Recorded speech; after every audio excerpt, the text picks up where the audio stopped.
Canadian musician Jacob Hoggard's sexual assault trial is continuing today in Ontario. The alleged incident took place 8 years ago in a hotel room in Kirkland Lake. The former Hedley frontman finished his second day of testimony this morning, and the CBC's Nicole Williams is following the story from our newsroom, and we want to warn you that this story includes details some might find disturbing. So Nicole, what have we heard so far? Well, this morning, the Crown really tried to continue to push this notion that Jacob Hoggard's memory of the events in question are hazy and unreliable. He kept trying to get the Hedley frontman to recall some of the details of that night in pretty explicit and graphic detail. Hoggard really struggling to recall exactly what happened, including a scene that apparently played out in the hotel bathroom the night of the incident where, he says there was consensual oral sex performed.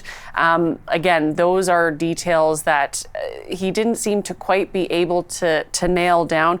We did hear yesterday, and there is an agreed there is an agreement that there was a sexual encounter 8 years ago in northeastern Ontario following a Hedley concert and an after party. Now, according to Hoggard, he says he met this woman at a bonfire after party near the band and crew's hotel room, that there was, a flirtatious encounter. They were kissing, they were holding hands, an invitation back to his hotel room, and that's when they had consensual and passionate sex. Now, he does deny all the allegations against him from the woman, which includes that he raped her, slapped her, pinned her down on the bed and choked her, rendering her unconscious, and later urinating on her when she went to take a shower.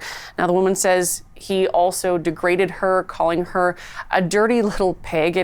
There's been some pretty awful details coming out of this trial. Now, like I said, Hoggard has denied all of these, saying, despite not necessarily being able to remember every single detail, all the details of that night, that none of these things are in his character.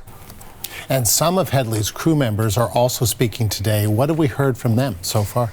That's right. We heard from one of the members of his audio crew, or the band's audio crew, that was, helping with the concert that night and had attended the after party. Now, this gentleman says he had a really hard time also remembering exactly what happened the night. Again, this was 8 years ago. At the after party, there was some alcohol involved. But I think one of the key things to take away from this testimony were the details surrounding how exactly everybody got into the hotel rooms that night. Now, what he says is that the members of the crew, the band, and Hoggard and this woman themselves walked back to the hotel through a common entrance down the hotel hallway and into Hoggard's room. And this is significant because it's consistent with the complainant's testimony of how they entered Hoggard's room that night.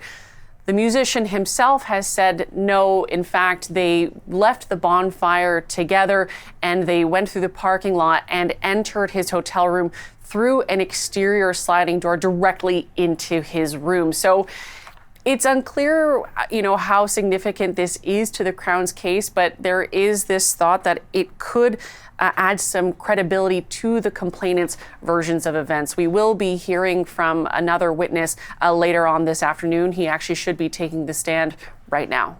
All right, Nicole, thank you. Thank you.